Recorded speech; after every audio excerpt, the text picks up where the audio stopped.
media, ay kita ko yung gera sa Israel, tapos yung mga Muslim nagtatanong sila dun sa pastor. Sabi niya, sino ba ang Lord? Sino ba si Jesus Christ sa buhay niyo? Kaya sabi ko, tinanong ko rin sa sarili ko, matagal-tagal na akong nagtitisi pa, parang medyo, tinanong ko rin sa sarili ko, sino ba si Jesus Christ sa buhay ko? Bilang isang Kristiyano, sino ba si Jesus Christ sa buhay natin? Tinanong ko sa sarili ko, kaya medyo nagan sa akin, nakapaghayag na ako ng salita niya, dami ko na nalagpasan, pero alam ko yung pangalan ng Jesus Christ, pero hindi ko pa masyado kilala kung sino si Jesus Christ. Kaya pinag-aralan ko yan buong linggo. Halos ako sabi ko, paano ba? Kasi nakikita ko sa social media, mga atheist, mga Muslim, iba't iba, interesado sila malaman sino ba si Jesus Christ sa buhay nyo. Tapos napanood nyo ba yung sa UAE, yung sa Dubai yun. Mayroong isang Pilipino nagtanong, sabi niya, may dami siyang tinanong, pagka nagtanong siya sa Muslim o sa Duran, ibig sabihin, parang interesado siya na mas mahikayat, magkaroon pa siya ng idea na mapunta siya sa Muslim. Pero kung ang Muslim ang nagtanong sa atin bilang isang Kristiyano, ibang religion, sino ba si Jesus Christ sa buhay natin? Di ba, mas maganda yung tayo ang tinatanong. Ang tanong doon, may isang tanong, paano natin ipapaliwanag kung tayo ay Kristiyano, sino ba si Jesus Christ sa buhay natin? Amen? Amen. Kaya po, ang pamagat po ng pag-aaralan po natin ngayon na iningi ko po talaga ito, Lord, ikaw na po yung magsalita kung ano po yung sabi ko. Double lang tayo, double learning, double study, ganun. Kaya, pasok po tayo. Second verse. Second slide. Ayan, sa John 1:1. Nang pasimula siyang berbo, at ang berbo ay sumasa Diyos. At ang verbo ay Diyos. Yun o, naiyan ko na rito dati, na-explain ko pero sa ibang linyada. Ngayon naman, pag-aralan natin kung sino ba talaga si Jesus Christ. Samahan niyo po muna ako sa mixing panalangin. Lord, dalangin ko, Lord, ako po ay nagpapasalamat sa inyo, Panginoon, at ako po ay inyong ginamit muli. Panginoon, wala po akong makayahan. Ako po ay nanghihina kung tutusin sa mga oras na ito, Panginoon. Alam ko po, Panginoon, na ikaw po, Panginoon, ikaw ang makikita sa aming harapan, Jesus Christ. Ikaw po yung magsalita, ikaw yung magpakilala sa kanila, Panginoon. Gamitin mo po kami, Panginoon, na isang sisidlang walang laman. Ang lahat po sana, Panginoon, ay magmula sa iyong kalakasan, sa iyong talino. Ikaw po, Panginoon, ang maghayag. Ikaw po ang tumayo sa aming harapan, Panginoon. Gamitin mo lamang po ako, Panginoon, at ikaw po ang mahayag sa mga oras na ito, Panginoon. Ako po ay yung guide at ay protection ng Panginoon. Bigyan ng katalinuhan, Panginoon, sa mga oras na ito. And this is all I pray in the mighty name of Jesus Christ. Amen. Amen. Nang pasimula,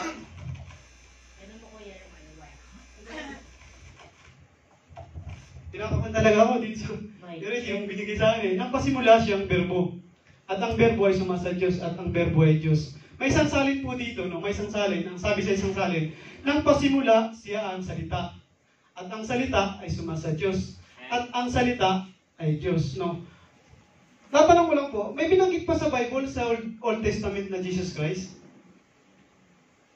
Wala, no? Walang binanggit, no? Pero nandun po si Jesus Christ, no? Sa Genesis chapter 1 verse 26. Kasabi nga dito, no? Ang salita ay Diyos. Ang salita ay Diyos. At ang salita, sabi nga dyan, ang pasimula ay salita. At ang salita ay Diyos. At ang salita ay sumasa Diyos, no? Nung simulan po ang Genesis, ang sabi doon, ang sabi po sa Genesis, no? Sabi niya, magkaroon, sabi niya, inilalang niya ang langit at lupa. Sabi niya, magkaroon ng langit at ng lupa. Ibig sabihin, sa isang salita, nangyari, no? Isang salita. Bigla akong kinikilabutan, no? Thank you, Lord. Bigla akong kinikilabutan. Habang pinag-aralan ko, may kilabutan talaga ako, eh. Nandun yung salita, no? Nung sinabi ng Diyos, magkaroon ng langit at lupa, nagkaroon. At sa buong kadiliman, tanong ng Espiritu ng Diyos, lahat ng sabihin niya, nangyayari. Lahat, kasi nga, Diyos eh. Ang salita ay Diyos eh. Ibig sabihin, nandun talaga, siya ang Diyos, siya ang lahat ng bagay. Ang sabi po doon, nasa si Jesus Christ sa mga oras na yun? Sabi na to, kung bubuksan niyo yung sasabi po sa Genesis chapter 1 verse 26, at sinabi ng Diyos, lalangin natin ang tao sa ating larawan, ayon sa ating wangis, at magkaroon sila ng kapangyarihan sa mga isla, sa dagat, at sa mga ibon, at sa ipapawid, at sa mga hayop, at sa buong lupa, at sa bawat umuusad, at nagsisi-usad sa ibabaw ng lupa. No? Wala. Nandun po si Jesus Christ. Nung nagsabi ang ating The Father God na lalangin natin, sino po yung kasama doon ng The Father God? Di ba si Jesus Christ? Si Jesus Christ po yun. Sabi po ay po lalangin natin eh. Ibig sabihin, bago pa nilalang ang lahat ng bagay, nandun na si Jesus Christ. Siya ang pangalan ng lahat ng bagay, no? Sabi nga dito sa John 1, sabi na, next slide, Jai. Kung ipagpapatuloy po natin, no, yung sabi ko nga kayo na sa inyo, yung salita, Diyos, at ang salita ay sumasa Diyos, at ang salita ay Diyos. Ituloy po natin, no, sa John 1:14. Sabi niya, at nagkatawang tao ang berbo, at tumahan sa gitna natin. At nakita natin ang kaluwalhatian gaya ng sama. Ibig sabihin po, kung ang salita ay Diyos, at ang salita ay sumasa Diyos, at ang salita ay Diyos, ibig sabihin, ang salita ay Diyos. At ang salita, sabi dito sa John 1:14, at nagkatawang tao ang salita. Diba, verbo, sabi ka ng salita. At nagkatawang tao ang salita. At tumahan sa gitna natin. Sino po ang salita? Sa panahon, ngayon. Diba si Jesus Christ? Si Jesus Christ yung nanahan sa buhay natin. Amen po ba? Si Jesus Christ po ang salita. Sabi nga paano mo nasabing si Jesus Christ ay Lord? Si Jesus Christ, kasi ang sabi doon ang salita ay Lord. Tayo natin, no? Kung ang salita ay Lord, ba't si Jesus Christ pa ay Lord?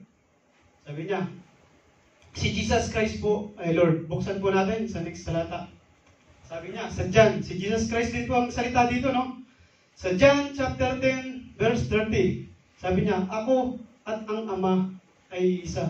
Ibig sabihin, si Jesus Christ at saka ang Ama ay isa. Paano yun? Ang dami. Ang dami ngayon nag-question yan. Nakikita ko nga sa Facebook, social media. Tatanong-tan nga kami ni Junie. Nag-ano din kami ni Junie. Paano nasabi mong si Jesus Christ at ang Lord ay isa? Si Jesus Christ nga mismo nagsabi. Mismong si Felipe. Si Felipe, nagtanong din kay Jesus. Basahin natin sa John 14, chapter 8. Sinabi sa kanya ni Felipe, Panginoon, ipakita mo sa amin ang Ama. At sukat na ito. Sabi niya, sukat na ito sa amin. Sabi ni Felipe, no? Ipakita mo sa amin ang Ama at sukat na ito sa amin. Anong reply ni Jesus? Sabi ni Jesus Christ.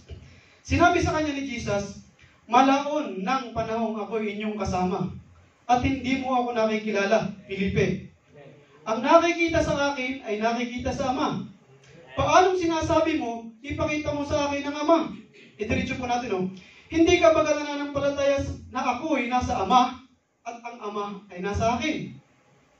Di po ba? Ulit natin. Hindi ka baga nananampalataya na ako ay nasa Ama at ang Ama ay nasa akin? At ang mga salitang aking sinasabi sa inyo, hindi ko sinasalita sa aking sarili, kundi ang Ama na tumatahan sa akin ay gumagawa ng kanyang mga gawa. Napakalinaw po, no? Sabi ni Jesus Christ, no? Ako ay nasa Ama at ang Ama ay nasa akin. When you are glorifying Jesus, you are also glorifying the God because sila iisa. Sila iisang, may papakita ko sa inyo, no? Para malinaw. Hindi ko alam kung sino ito. Gusto ko ipakita sa inyo. Sino po ba ito?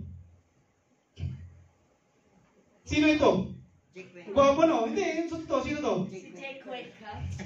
Di ba may picture dito, no?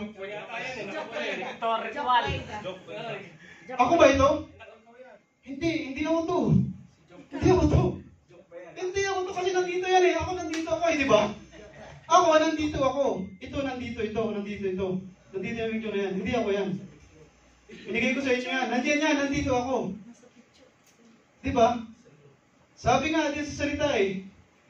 Inlapit ko sa akin. Oo nga, ako nga to. Pero magkaiba kami. Ito siya, ito ako. Oo nga ako ito.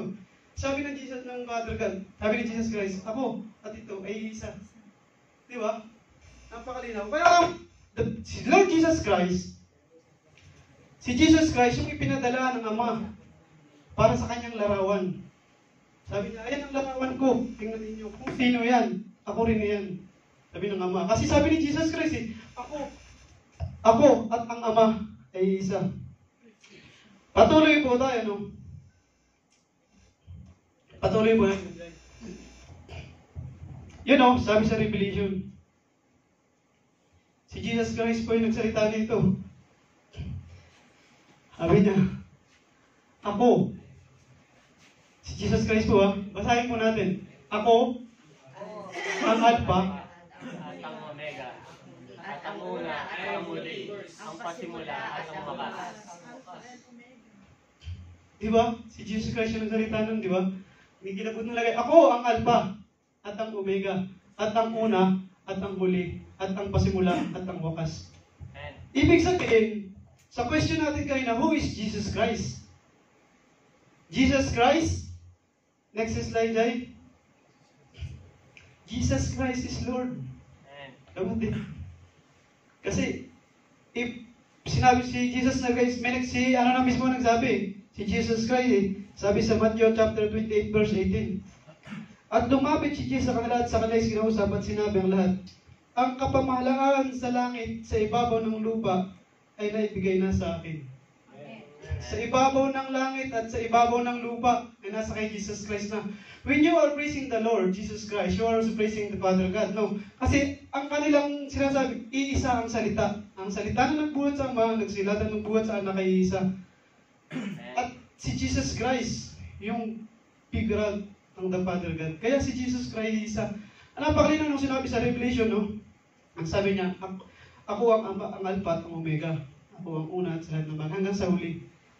Kaya si Jesus Christ po, bilang isang Kristiyano, pag tinanong tayo, kaya natin sabihin si Jesus Christ our Lord. Amen? Amen. Amen po. Salamat po. Sana buhay malinaw. Lord, thank you po, Panginoon. At naklarify po kami, Panginoon, sa iyong katawan, Panginoon. Alam namin, Panginoon, kung paano kami lumakad bilang isang Kristiyano, Panginoon. Alam namin, Panginoon, kung paano kayo ipakilala namin sa aming buhay bilang isang Kristiyano, Panginoon. Alam namin, Panginoon, kung paano kami lalakad, Panginoon, sa buhay namin. Alam namin, Panginoon, kung paano kami tatayo bilang isang Kristiyano because you are the Lord Jesus Christ, our Lord, Savior, our Lord. Ikaw po ang nangunguna sa amin, ikaw po ang aming ilaw, ikaw ang buhay, ikaw ang daan, Lord. Salamat po, Panginoon, sa mga oras na ito at sana po ay naunawaan, Panginoon, ng aming mga kapatiran kami rin po na ikaw po ang maitaas sa aming buhay dahil ikaw ang aming Lord Jesus Christ na siyang tagapagtubos, siya po ang may kapangyarihan sa langit at sa lupa, Panginoon. Lord, salamat po muli at ginamit niyo po, ginabayan niyo po, Panginoon, para mahayag ang iyong salita. Ang iyong pong salita, Panginoon, ay ang Panginoon. Ito po, Panginoon, ang aming batayan para po kami ay makarating sa iyong paruroonan, Panginoon, at makasama sa iyong kaharian. Salamat po, Panginoon. In this is all I pray. In the mighty name of Jesus. Amen. Amen.